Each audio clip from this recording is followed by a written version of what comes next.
Hey guys, D.Bowie here, and this is how to play the Dark Moon featuring Misery and Weeha.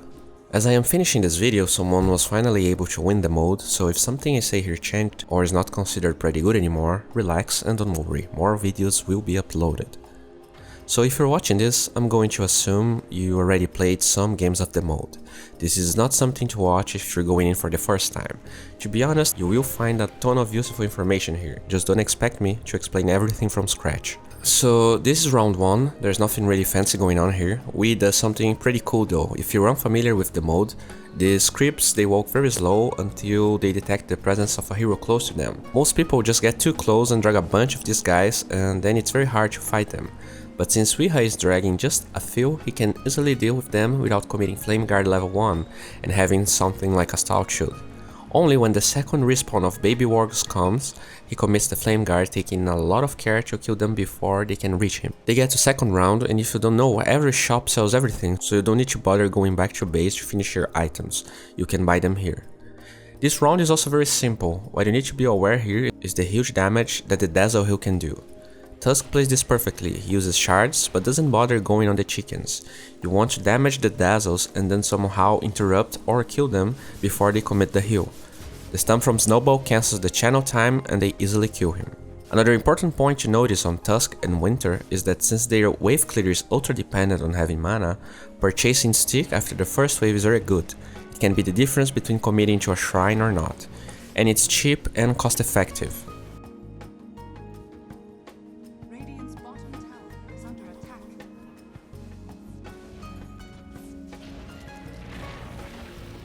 As they defend the tower, we see a pretty cool trick. Snowball into Flame Guard, damaging enemies around it without taking damage. Regarding skill build, I guess the less intuitive one is Medusa. Let me explain. Medusa pretty much gets to full mana by casting Snake in this mode, so to be able to protect your buildings and tank with her, you can turn shield on, take some damage, use Snake, get back to full mana, and by doing that you're able to tank with Medusa, protecting your towers way more than if you just had to go back to base or use a shrine. So always strive to lose a little bit of mana before casting your Snake, so that you can tank a little bit.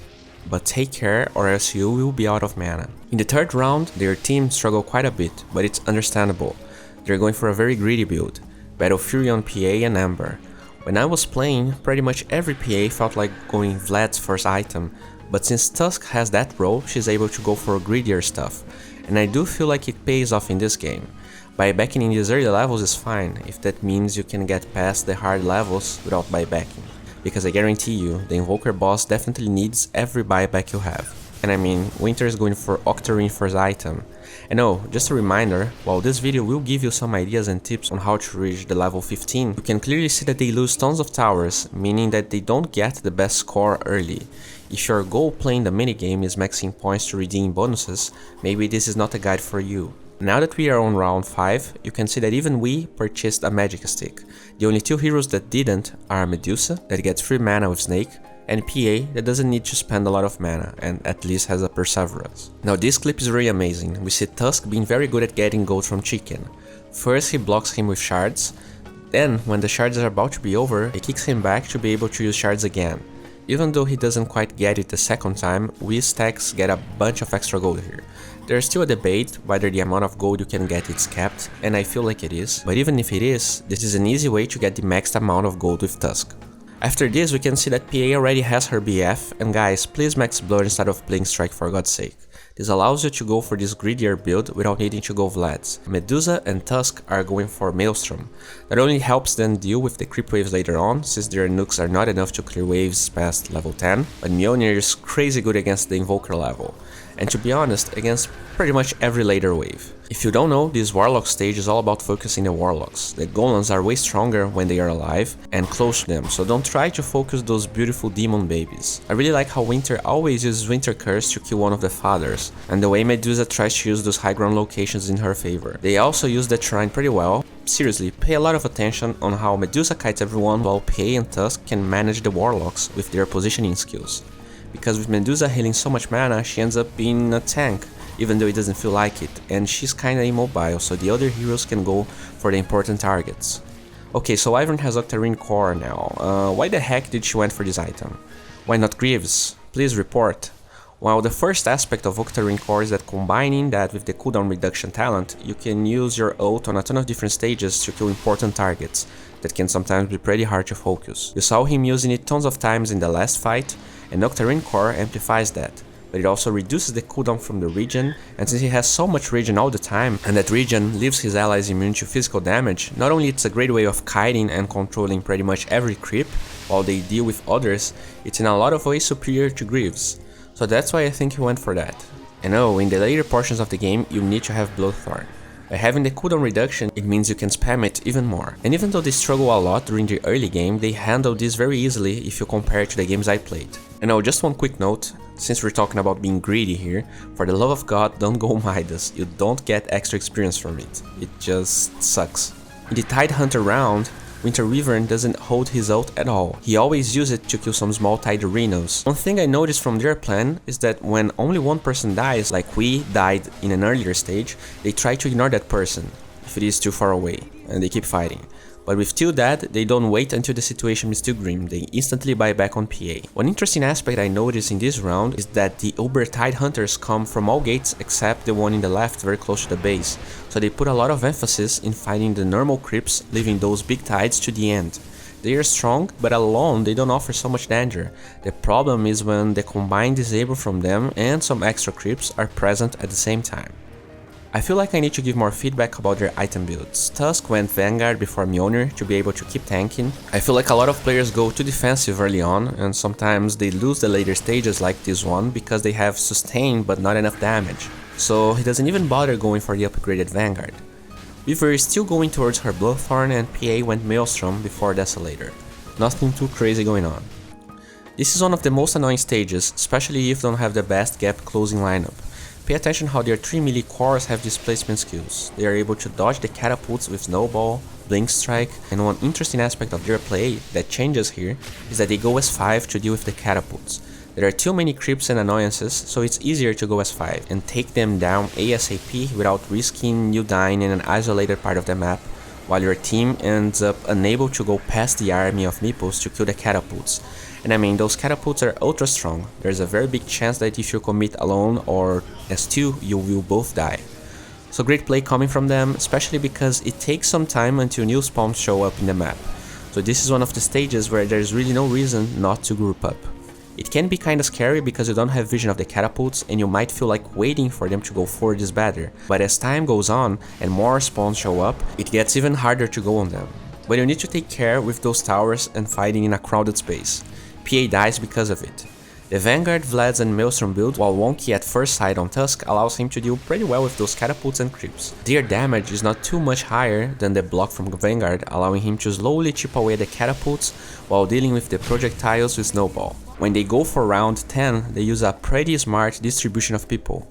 Winter and Medusa close together, Ember and Tusk together, and the support keeps trying to get gold while the other hero attacks. Medusa goes for the Skadi to kite heroes, Wyvern has his Bloodthorn, after double Battle Fury, Wee goes for Mjolnir, and even PA goes for it as well. One thing you're going to notice if you watch this entire replay is that pretty much everyone dies, even in these stages that are not so hard, like the Alk one, Tekis, and etc. This is a consequence of the extremely greedy build they went for. No Greaves, no Crimson Guard, but if you ever reach the final form of Invoker, you will see how hard it is to kill him, so you need as much damage as possible. At the same time, he is only one hero, so you can lock down him enough while you apply a lot of damage from your ultra greedy builds. And I mean, he doesn't even have that much physical damage, so the Greaves and the Crimson Guard doesn't really help so much in the late game. The Alchemist stage is all about having Bloodthorn and dealing with them fairly fast. You never want to fight two at the same time, so Tusk kicks the other one while they kill one.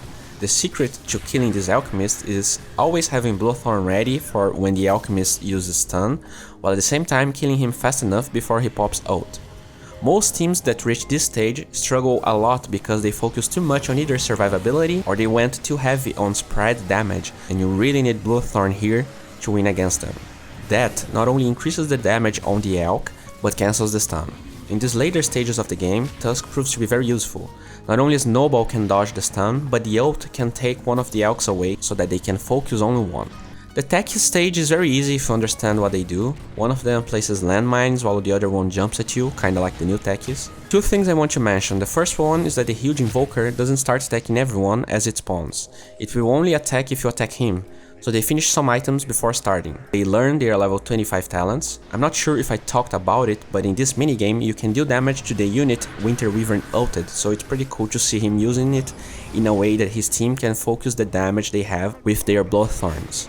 The secret to this fight is very simple: managing their Bloodthorns at the right time, turning the Mjolnir buff on as much as possible, and right clicking. Also pay attention how Winter Wyvern uses ult and refresher right at the beginning to deal a lot of damage on him. The best results I was able to achieve was using Side of Ice, Bloodthorn and the Root from Techies. They are very good in controlling Invoker early on. He was not able to play as crazy as this Invoker. Another interesting aspect of this fight is how they use PA and Tusk as tankers, so that Winter can heal them while the other one tanks. They end up losing, and in my opinion a big part of this is them having too much damage and not enough control. So in my opinion I would trade the Wyvern's refresher for a Side of Ice. As I am finishing this video though, it seems like the guys that won against it did not use Scythe, but they also did not use Winter Wyvern. Before I finish this video, I would like to thank everyone for supporting me and my channel. As most of you know, the greatest bottleneck in making my videos is finding meaningful replays and fights to dissect for you. At the same time, I always felt that my Patreon rewards were underwhelming and were not giving my supporters anything in return. I want to change that, and as of now, if you want to help me make better videos, you can be my Patreon there, you can share a replay or a particular fight you liked with me. What's in there for you? Well, if I ever use a suggestion you sent me, you will be participating in a monthly raffle. The winner gets a replay of their choice analyzed by me. You can choose exactly what you want me to focus on and whether the video gets uploaded on YouTube or not. All the Patreon users will have access to the video as well, so that's cool. Well, this wraps up for today. If you enjoyed this video, please guys give it a thumbs up, it helps a lot.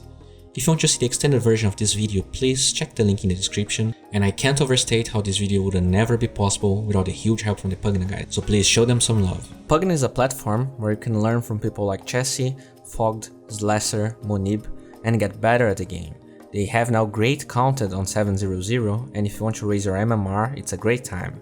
Just figure out the patch faster than others and get those easy wins. And of course, if you enjoy this content, please subscribe to my channel and let's keep learning together. And at the same time, Desolator feels better to deal against Lifestealer. But the most likely reason is because he still is level 11 and Maelstrom synergizes very well with the extra damage from the level 15 talent. So maybe he wants to connect that power spike with Maelstrom at the same time. One cool little trick we see him going for during the tier 2 push is going to ult farm, using Battle Cry and then going back to range farm. You still keep the buff, allowing Arteezy to melt that tower. One minor point to add is that Entangle deals physical damage, so